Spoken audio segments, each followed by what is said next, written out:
presenta Los Miércoles de Ceniza. Conduce Mario Arzulia. Hola, ¿qué tal amigos? Esto es Prensa Cultural, Análisis y Crítica y me da mucho gusto que estén con nosotros en esta hora de Desvelados, una hora muy especial que vamos a pasar con ustedes y nosotros, donde vamos a encontrarnos en los caminos de Dios precisamente a un personaje del teatro, de la escena del teatro independiente, que tiene mucho tiempo trabajando, que es un incansable, que es un todoterreno, que es un personaje que yo admiro mucho porque donde quiera que se escucha su nombre, luego vienen las historias, los romances y esas cuestiones que van envolviendo a los verdaderos artistas del teatro independiente. Bueno, pues sin más ni más, vámonos con un gran personaje, un gran actor, un gran director, un gran dramaturgo, una gran persona y que además tiene un compromiso social muy grande, además de todo esto. Maestro Mario Ficacci, hola, ¿qué tal? Buenas noches, ¿cómo estamos? Y iniciamos. ¿Qué tal? Buenas noches. ¿Qué tal? Me da mucho gusto que me presentes como un todoterreno. Eso tiene cierto nivel de gracia, porque pues no creas que uno puede estar en cualquier otro terreno, ¿eh? Yo me he dedicado a estar en varios terrenos, por supuesto, pero de mucho tiempo para acá únicamente en el teatro independiente. Al decir todoterreno, y me refiero en este caso específico al teatro. Una Sí, persona claro. que nace con el teatro y que se crea con el teatro y que de una forma ha visto la evolución del teatro en toda la extensión. Porque vaya, nosotros como prensa cultural tenemos una misión muy grande, que es descubrir a estos personajes creadores de la historia del arte y la cultura en México. Decir Mario Ficacci no es decir cualquier cosa, no es evocar nada más un nombre, sino es evocar una historia. Pero iniciemos desde un principio, si usted me lo permite, maestro, en esta noche de desvelados, en esta conversación, más que entrevista. Me decía fuera de cámaras, ¿de qué vamos a llenar una hora? Yo sé que con usted no una hora, sino días completos de historias y de muchas cosas que podemos exponer. Pero vamos a empezar desde el principio, si usted me lo permite, maestro. Adelante. Mario Ficacci, de entrada, para muchos, Ficacci denota un apellido de otro país, de otro origen. A mí en especial, al italiano o al francés. Háblenos, por favor, Mira, de dónde es usted. te hago ver lo siguiente. Ficacci es mi segundo apellido, es el apellido de mi madre. Yo tengo un apellido compuesto, el de mi padre, antes que el de Ficacci. Soy Mario Martínez de Escobar. Es un apellido compuesto español. Y el Ficacci efectivamente es italiano. Y la anécdota se remonta a cuando yo estaba en la primaria, porque mi madre, Corina Ficacci, se encargaba de la cooperativa de la escuela primaria, de la escuela Benito Juárez, aquí en la colonia Roma. Ella estaba a cargo de la cooperativa. Entonces, yo era el niño, el hijo de la señora Ficacci. Entonces me empezaban a decir los maestros, a ver el niño Ficacci, Mario Ficacci, y se me fue quedando al punto en que, bueno, pues poco a poco se fue eliminando el Martínez de Escobar, y cuando tomé la decisión de empezar a hacer teatro, eh, el primer trabajo que yo hice, se me da crédito como Mario Martínez de Escobar. Entonces me dice el director, oye, ¿por qué te pones un apellido tan largo? Vamos a cortarlo. Yo le dije, bueno, ¿cómo te parece mejor? Y me dijo, mira, te vas a llamar Mario Escobar. Entonces, en otro trabajo teatral, yo ya no fui Mario Martínez de Escobar, sino fui Mario Escobar.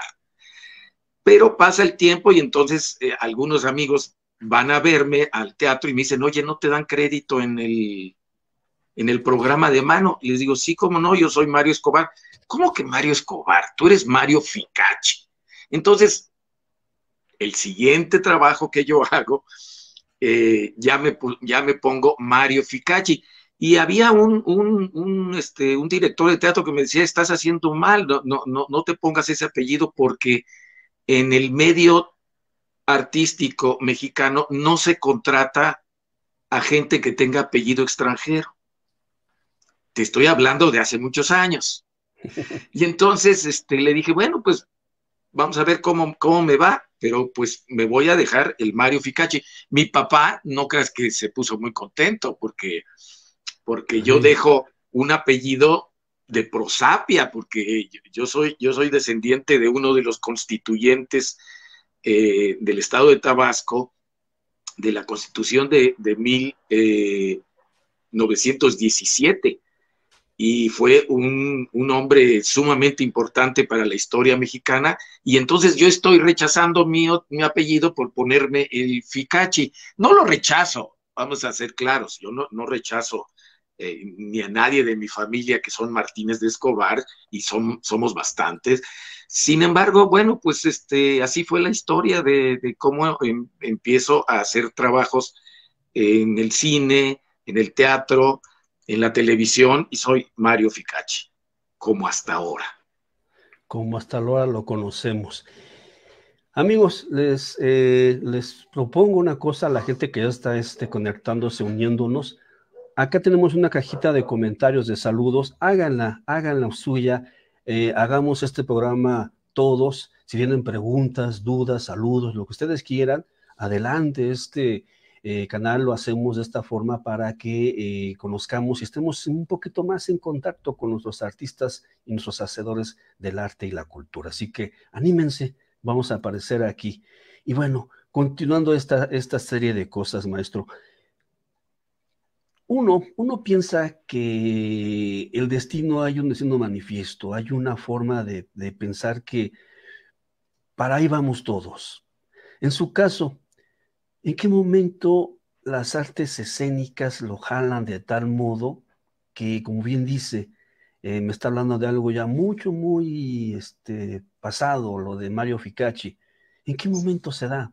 ¿Y cuáles son las circunstancias? Si el papá no le gustó que se haya cambiado el apellido de Martínez Escobar, ahora cómo le cayó la idea de tener un hijo actor, no sé. Bueno, pues te imaginarás que mi historia se repite en muchos compañeros más, en estudiantes y en mucha gente que toma la decisión de dedicarse al teatro, al cine, a la televisión.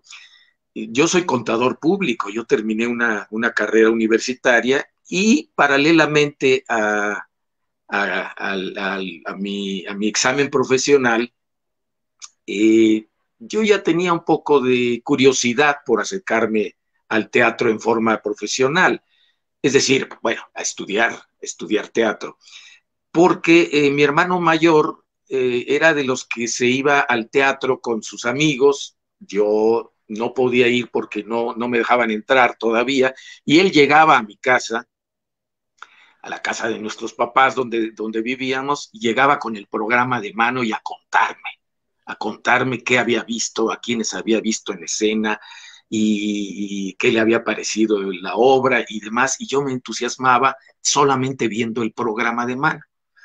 Pero hubo un momento en que yo ya podía salir al teatro y elegí ir a ver una obra que me marcó profundamente, que es La Noche de los Asesinos. Yo ya escribí esto en alguno de mis libros, y dirigida por Juan José Gurrola, con 3 actuaciones magistrales: Beatriz Sheridan, Marta Verduzco y Bobby Dumont. La escenografía era de José Luis Cuevas, aquí en el Teatro Xola, y yo quedé enamorado de ver eso, y dije, yo quiero jugar con ellos. Ese fue mi pensamiento. Yo quiero estar allí arriba jugando con ellos. No se me olvida que esto fue en mediados de los 60, y yo estaba todavía en la universidad, y entonces paralelamente encuentro que hay unas clases de teatro en la propia universidad, en la Casa del Lago, y tan pronto puedo, me inscribo y empiezo a asistir a clases de teatro formales con Héctor Azar, con Héctor Mendoza, con Dimitro Sarraz, con Juan Carlos Uviedo, con Raúl Flores Canelo. Y esas fotos y esos momentos, esas clases me marcaron totalmente. Sin embargo, yo sigo mi carrera y, y bueno, pues me recibo como contador público y el día que yo hago el examen profesional, ese día que yo hice el examen, al día siguiente en la mañana yo ya tenía ensayo de teatro. Entonces lo que hice fue decirle a mis papás, aquí tienen mi acta aprobatoria del examen que acabo de hacer, soy ya contador público, tengo una profesión y me voy a una clase de teatro, a un ensayo, porque quiero ser actor. Entonces mi papá, mi madre era más condescendiente con mis ideas, pero mi padre lo que hacía era recortar del periódico pequeños, pequeños anuncios de se solicita un contador público en tal lugar, se solicita otro en tal lugar, se solicita un contador que gane tanto, y entonces me lo dejaba a un lado de la mesa en donde yo iba a desayunar o me lo dejaba donde yo pudiera ir viéndolo. Él no rechazó la idea de que yo hiciera lo que yo quisiera, pero pues trataba de influir en mí, acercándome estos anuncios de que era trabajo seguro. Y eso era lo que mi padre quería, porque después se preguntaba, ¿y de dónde salió este queriendo ser actor, no? Y la verdad es que uno tiene el gusanito, al que le decimos el gusanito de hacer teatro, pues desde tiempo atrás, porque yo en la primaria hice uno de los personajes más cursis que hay en la poética nacional, hice el Arturo del Brindis del Bohemio, el bohemio puro de noble corazón y gran cabeza que solo ambicionaba robarle inspiración a la tristeza. Y nos montó esa obra nuestro maestro de quinto año de primaria, José de Jesús, ¿cómo se llamaba? José de Jesús Galán Gómez, un estupendo, increíble maestro, uno de esos maestros que suplen la figura del padre, porque mi papá trabajaba todo el día y cuando tienes un buen maestro en cualquier nivel de la educación y suele complementar la idea de tu propio padre, es muy hermosa relación. Yo aprendí muchísimo de este maestro y él nos pidió montar el Brindis del Bohemio, pero yo no sabía qué cosa era el Brindis del Bohemio, por favor, tendría yo 8 años. Y entonces, pues seguramente le invitan a mi mamá para decirle, estamos eligiendo a su hijo para que haga un papel en el Brindis del Bohemio, va a ser el Arturo. Y entonces, bueno, pues mi mamá permite y me lleva a los ensayos y me confecciona además una capa y me consigue un sombrero. Y entonces, pues en los ensayos yo iba memorizando el papel, memorizando ese poema, y entonces decía el maestro que yo tenía que llorar. Y yo no lloraba, por supuesto, yo repetía el papel tal cual estaba escrito. Y entonces, en uno de los ensayos, me dice, mira, Ficachi, este niño que tú estás haciendo es un niño que no tiene mamá, su mamá ya se murió. Entonces, tú tienes una mamá, pero este niño que se llama Arturo, que tú estás haciendo como que eres ese niño no tiene mamá, fíjate, y va a hablar de ella. Entonces, tienes que entender que eres ese niño. Y entonces, el día de la presentación, funcionó perfectamente lo que me dijo el maestro, porque ante el micrófono, el 10 de mayo, en en el patio de la escuela Benito Juárez. Yo empecé mi parte y se me vinieron las lágrimas encima,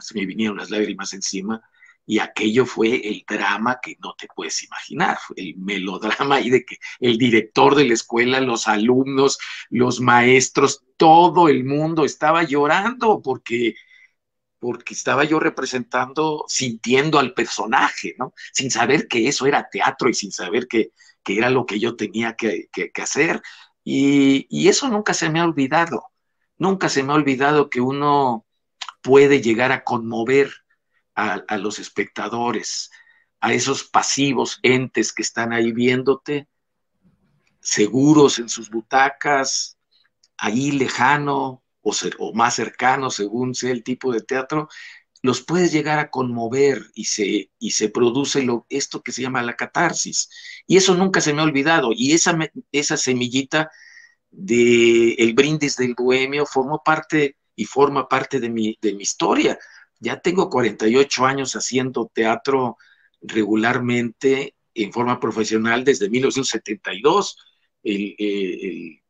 Dentro de año y medio cumplo 50 años de estar en este barco que tantos compartimos. Este barco que en ocasiones tuvo que haber surgido de una parte, porque no es espontáneo, porque no es así como que una historia que se cuenta y se cuenta siempre, y siempre el final es el mismo. En el caso suyo, maestro, en la etapa que le tocó vivir, una etapa dura, represiva, los 60, llegando a la cúspide de los 68 y de los 70, 72 y de ahí para el real. ¿En qué forma había que crear el teatro? ¿En qué forma había que recrearse a uno mismo? ¿En qué momento Mario Ficacci de pronto toma por asalto este teatro social que es una herencia para muchos, que hoy en día estamos navegando con banderas blancas y oscuras sin saber cuál sea el punto de entrada o de aterrizaje, pero eso lo dejemos más adelante. Ahorita lo que nos interesa saber es en qué momento el teatro social, el teatro independiente como tal, el teatro que se maneja en las grandes ciudades, en los jardines, en la Alameda, frente a Bellas Artes, en las plazas, en los patios, en las escuelas, en todas partes, maestro. Mira, yo viví la época de los hippies, por supuesto, una época en la que además de que pruebas algunas drogas, yo probé la marihuana como muchos otros, tentado por lo que se habla de este tipo de cosas. Y participé en el movimiento estudiantil de 1968, por supuesto. Pero fíjate que pasa lo siguiente. Uno va creciendo dentro del vínculo familiar. Y yo te decía hace un momento que en mi familia hubo un constituyente, un hombre revolucionario, Rafael Martínez de Escobar Urgel, que es constituyente de la del 17, y en mi casa se hablaba mucho de eso, de él, de sus aportes a la familia, su imagen. Uno de mis parientes también llegó a ser gobernador del estado de Tabasco, y eso se hablaba mucho en mi casa, se hablaban mucho. Íbamos con mis tíos y mis tíos hacían recuerdos de Rafael y de Gonzalo Amaranto Martínez de Escobar, que son dos próceres, pues, si no próceres, por lo menos políticos de aquella calaña en donde no se robaba, o por lo menos así crecí yo viendo a uno de mis tíos, Constantino Martínez de Escobar, hermano de mi padre, que era funcionario público y que era un ejemplo de honradez, pero un ejemplo de honradez al grado de que murió en la pobreza más grande, olvidado de todos sus compañeros de trabajo, porque se hacía enemigos por no hacerles favores, porque él estaba al frente de la Junta de Conciliación y Arbitraje de la Secretaría del Trabajo. Pero en fin, todo esto te lo digo porque en los 60, haciéndome el hippie, o teniendo acercado a la cultura hippie, yo llegaba a la casa de mis tíos y era todo esponja, oyendo hablar a mi padre de política, oyendo a mi madre, bueno, a mi madre no tanto, a mis tíos. Mi mamá siempre dijo que votaba en contra del PRI. Eso sí me acuerdo que cada vez que se hablaba de política ella decía, yo no voto por el PRI. Y bueno, pues el PRI era el único que estaba en el poder, ¿no? No había ni siquiera la posibilidad de la alternancia que se da hasta tanto tiempo después. Pero en fin, y entonces pues me preguntaban, también viví la Revolución Cubana, y entonces me preguntaban a mí de chico, me decían, pero a ver, ¿tú qué opinas de la Revolución Cubana? Y yo qué iba a saber de la Revolución Cubana si yo era un niño. Y entonces yo lo que decía es, bueno, abuelita, por cierto, mi abuela era la que siempre tenía ganas de escuchar, a ver qué decía su nieto Mario. Me quiso mucho. Y entonces ella era la que me preguntaba, oye, hijo, ¿y qué opinas de la Revolución Cubana? Y yo lo único que decía es, mira, abuelita, si tú estás a favor de la Revolución Cubana, pues estás a favor de lo que está haciendo Fidel Castro. Y se acabó. O sea, está uno con la revolución o contra la revolución. Bueno, pues esa frase, no sabes cómo me la festejaron, porque pues es una frase que han repetido los políticos. Estás a favor de, y si no estás a favor de, estás en contra de, ¿no? Pero en fin, todo esto viene a cuento porque me preguntas, ¿por qué o en qué momento la parte social está en mí como para dedicarme a hacer un tipo de teatro diferente? Pues esto que te estoy diciendo. Uno crece en un entorno familiar donde se habla de política. Ya ves esta novela que acaba de salir, que se llama El vendedor del silencio, de Enrique Serna, donde habla toda la historia de Carlos de Negri, un periodista vendedor del silencio, que el iniciador del chayote, que les cobraba a los políticos por no decir ciertas cosas que él ya sabía. Entonces se comunicaba con un gobernador y le decía, señor gobernador, fíjese nada más que me ha llegado esta noticia y no sé cuánto. Y entonces el gobernador le decía, bueno, pues mire, véngase por acá para el estado, déjeme recibirlo y para que usted vea los avances que estamos haciendo. Y entonces, a nivel de rey, se iba al estado, se entrevistaba con el gobernador y el gobernador le decía, ¿me permite aportarle 5,000 pesos mensuales o 15,000 pesos mensuales? Y así se va haciendo el chayote.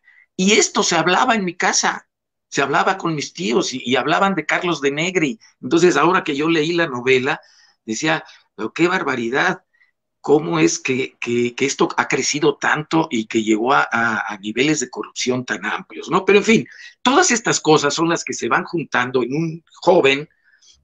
Llega el movimiento del 68 y yo participo en corretizas que nos hacen los granaderos, y en levantar pancartas y en botear en los camiones. Y bueno, pues afortunadamente a la única manifestación que yo no fui, porque yo ya estaba trabajando para las Olimpiadas, a la única manifestación que yo no fui fue a la del 2 de octubre en Tlatelolco. Ahí hubiera yo quizá perdido la vida, pero fui muy responsable con el trabajo que acepté en las Olimpiadas.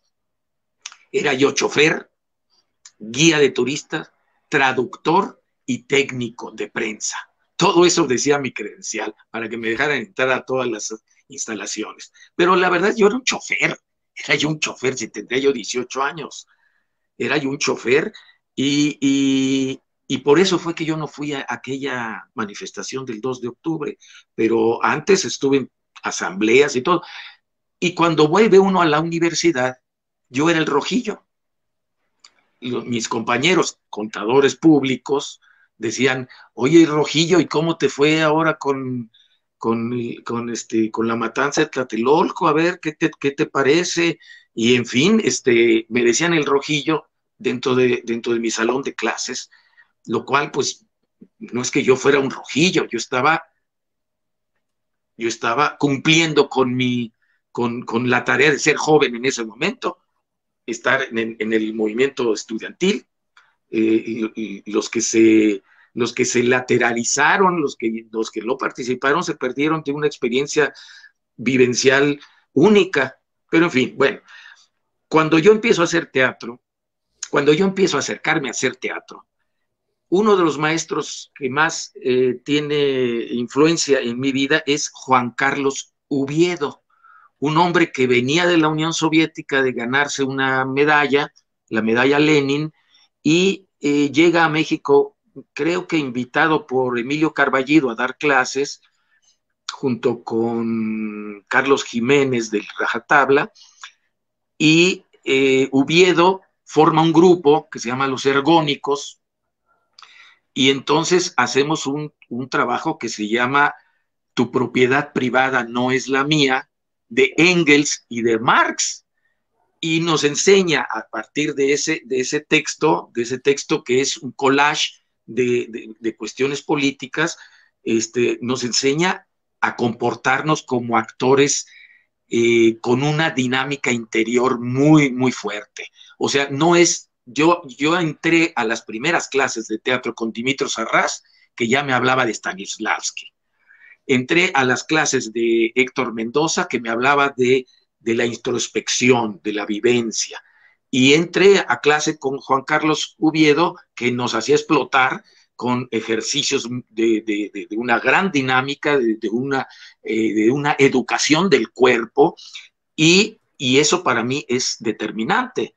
Entonces te estoy hablando de ya los 70s, yo no dejaba de ver buen teatro, porque ya empezaba yo a ir regularmente a ver obras, algunas me parecían de museo, algunas no me gustaban, pero bueno, pues llega uno a ver a Abraham Seransky con Simio, con la obra Simio, con la que se inaugura el teatro que ahora se llama El Galeón, y que era una bodega, y uno queda estupefacto, porque esa es la palabra, uno queda enamorado de lo que uno está viendo y quieres repetir eso, quieres estar ahí. Y yo me hice muy, muy buen amigo de todo el equipo que hizo aquel trabajo de Simio, y luego poco a poco va uno creciendo. Empecé a tomar clases con el Galpón, que vino a México, asilados políticos en los 70s, cuando la dictadura en Uruguay, y Alejandra Sea, gran amiga, hija de Leopoldo Sea, del filósofo, me dice: oye, Mario, va a venir un grupo y hay que estar cerca de ellos porque son muy famosos y hacen un teatro diferente. Entonces empiezo a tomar clases con Rubén Yáñez, Blas Braidot, Humboldt Ribeiro, Mario Galup, viendo a María Azambulla, toda la gente del Galpón que vinieron como asilados políticos, y me invitan a formar parte del grupo como actor invitado. Entonces, imagínate, ya entro al Galpón, que tenía una visión absolutamente de izquierda, y no sé si se sigue viendo, si se sigue... Sí, sí, lo estamos escuchando. Perdón, es que... Se congeló un poco la imagen, pero sí lo estamos bueno, pues escuchando. esa es la preparación que yo llego a tener, sobre todo esa parte de las clases con el Galpón, y el trabajo directo con ellos como actor invitado. Participé en Un hombre es un hombre, de Bertolt Brecht, participé en Pluto o de la riqueza, de Aristófanes, y participé en Gardel, Prohibido Gardel, tres obras de teatro, y participé con ellos, hicimos giras, y bueno, pues después de eso viene Contigo América, porque dos de los compañeros del Galpón y yo fundamos el grupo Contigo América. Creo que me excedí ya demasiado en mi respuesta. No, estamos perfectos, porque es lo que queremos, estar al tanto. Y si hubiera, es lo que le comentaba, dice el maestro, ¿cómo vamos a quemar una hora? Pues ya nos quemamos media hora y mire, todavía ni iniciamos bien, pero me parece estupendo. Lo que también quiero hacer partícipe es al público que ya los está viendo, y bueno, comentar con ellos también. Raúl Trejo Adelante. Villalobos, Mónica Hernández, Saiweb Comunicaciones, Isaí Martínez Zanota, Laura Archundia, Alfredo Salinas, Gorcha Enrique, aquí tengo otro, ¿cómo se dice? Cres Critz, Juan Antonio Santamó, Marcela Ponzanelli, maestra, muchas gracias, Lourdes Martínez Rodríguez, bueno, hay mucha gente viéndonos y únicamente les pido y les sugiero que si quieren hacer preguntas, quieren hacer saludos, háganlo desde aquí, desde nuestra cajita de comentarios.